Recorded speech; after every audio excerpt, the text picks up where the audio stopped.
عذاب قبر کے بتائیں کہ ہے یا نہیں؟ بالکل عذاب قبر برحق ہے، اس میں کوئی شک نہیں ہے کہ مرتے ہی جب آدمی دوسری دنیا میں جاتا ہے تو اس کی نیکی بدی کا پھاڑ اس کے سامنے آنا شروع ہو جاتا ہے۔ نیک ہو تو راحت میں ہوتا ہے، برا ہے تو مصیبت میں پھنس جاتا ہے۔ اب اس کے بارے میں کیسے ہوتا کیسے نہیں، یہ باتیں کرنے کا کوئی فائدہ نہیں۔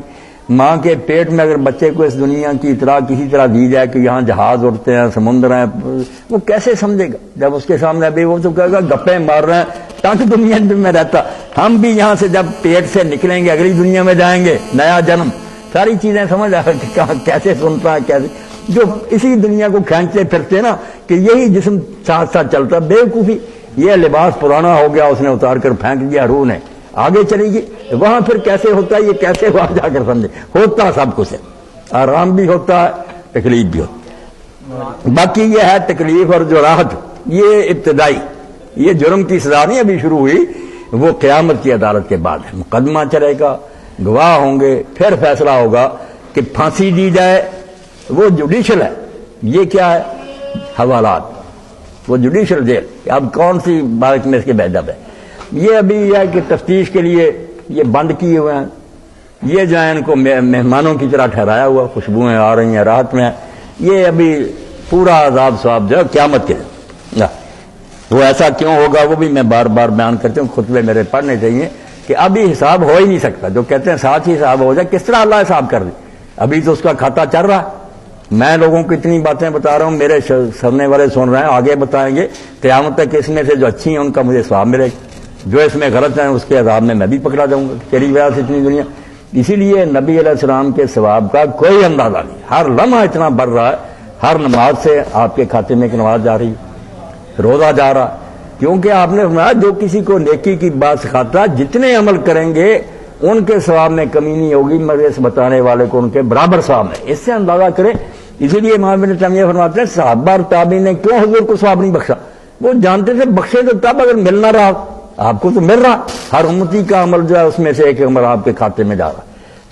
تو نیکی بدی ہر شخص کی اسی وہی نہیں جو مرنے تک کی، اگر اس کی نیکی پھیلی آگے اس میں سے بھی اجر ملے گا۔ اگر کسی حرامزادے نے گاؤں میں اغوا کر لیا، اس کی وجہ سے قتل و غارت شروع ہوگی، ان میں مٹ گئے کئی نسلیں، تو کھاتے اس کے میں جائیں گے وہ قتل۔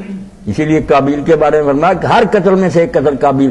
تو جو بیوقوف کہتے ہیں ساتھ ہی حساب ہو جائے، کیا حساب ہو گیا؟ ابھی جو کھاتا چل رہا، قیامت کے دن جب کارخانہ سٹاپ ہوگا پھر میزان لگے گی، نیکی کہاں کہاں گئی ہے اور بدی کہاں گئی، یہ حساب اس دن ہوگا۔ اب یہ صرف دیکھیں کہ اچھے لوگوں کو مہمان خانے میں ٹھہرایا ہوا، بروں کو جیل حوالات میں بند کیا، اتنا عذاب و ثواب قبر کا، پورا حساب و کتاب قیامت۔ کوئی رہ گئی بات میں میرے بھائی پوچھیں، میں نے وضاحت کر لی ہے۔ بالکل نہیں، یہ کیا فرعون کا کوئی الگ جرم تھا کہ اس کا ذکر آیا تھا، اب اس کے لیے عذاب اور نہیں۔ آپ کو تو دیانتداری سے سوچنا چاہیے کہ جو بات فرعون کے بارے میں آ گئی دوسروں کے لیے کیوں نہیں؟ یہ میں ایک جواب دے رہا ہوں تسلی کے لیے، ورنہ ذکر ہے قرآن میں لاؤ نا، یہ ذکر ریکارڈ کرا دوں، ورنہ یہ کام خراب ہے، سارے انکار کرنے لگے میرا اس کا۔ یہ تو دین کی بنیاد ہے کہ مرنے کے بعد ہی بھگتنا شروع۔ قرآن شریف لایا کوئی؟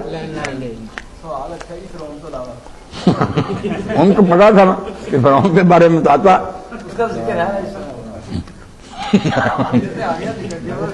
اس سے ہی سمجھنا چاہیے کہ جب فرعون کو عذاب ہوتا تو سورہ یاسین میں بھی آپ نے پڑھا ہے، سورہ یاسین میں بھی آپ دیکھتے ہیں نا کہ جب وہ نیک آدمی آیا، جب وہ 3 پیغمبروں کے منکر ہو گئے، قتل کرنے لگے، وہ بھاگا آیا کہ میری قوم کیوں غلط کام کرنے لگو، یہ لوگ نیکی کی بات بتاتے ہیں، لالچ کوئی نہیں، تم ماننے کے بجائے قتل کرتے۔ اب ان کے بارے میں میرے بھائی یہ جو کہا گیا وہ نیک بندے کے بارے میں، قیل ادخل الجنہ، اس کو کہہ دیا گیا کہ جنت میں داخل ہو جا۔ قال یا لیت قومی یعلمون، اس نے کہا کاش میری قوم کو پتہ چل جاتا کہ میرے رب نے مجھے بخش دیا اور میری بڑی عزت کی۔ قتل کر دیا نا، ظالموں نے اس کو مانی نہیں، تو اللہ اسی وقت کہتا، قیامت کی نہیں کہتا، قیل ادخل الجنہ، اس کو کہہ دیا گیا کہ جنت میں داخل ہو جا۔ اور اس نے اس وقت یہ تمنا کی کہ کاش ان نامرادوں کو کسی طرح پتہ چل جاتا کہ تم نے تو مجھے قتل کیا، میرے رب نے تو مجھے بخش دیا اور میری عزت کر دی۔ یہ بھی بتاتا ہے کہ نیکوں کو انعام ملتا. اب سورہ جو ہے نا نوح، اس کو بھی سن لیں. قرآن کو پڑھیں. یہ لوگ خواہ مخواہ کی باتیں کرتے ہیں کہ جو ثابت ہے اس کا بھی انکار کرتے ہیں. اللہ پاک فرماتا ہے کہ جو ہے سورہ نوح ہے کہ وہ ظالموں نے نوح علیہ السلام کی بات نہ سنی تو پھر اللہ فرماتا ہے قد اضلوا کثیرا، انہوں نے بہت دنیا کو گمراہ کر دیا ان کے گروؤں نے. ولا تزد الظالمین الا ضلالا، تو حضرت نوح علیہ السلام کی بات نہ سنی تو پھر اللہ فرماتا ہے قد اضلوا کثیرا، انہوں نے بہت دنیا کو گمراہ کر دیا ان کے گروؤں نے. ولا تزد الظالمین الا ضلالا، تو حضرت نوح علیہ السلام نے دعا کی کہ اب تو ان کو تو تباہ ہی کر، میں نے اتنی مدت دیکھ لی، یہ نہیں بات آئیں گی. مما خطیئاتہم اغرقوا، تو ان کے گناہوں کی وجہ سے ان کو غرق کر دیا گیا. یہ تو دنیا کا ہوا نا، ڈوب گئے. فادخلوا نار، دوزخ میں آگ میں داخل کر دیے گئے. فلم یجدوا لهم من دون اللہ انصارا، کوئی مددگار انہیں اللہ کے مقابلے میں نہیں ملا، نہ ڈوبنے سے بچا سکا نہ دو.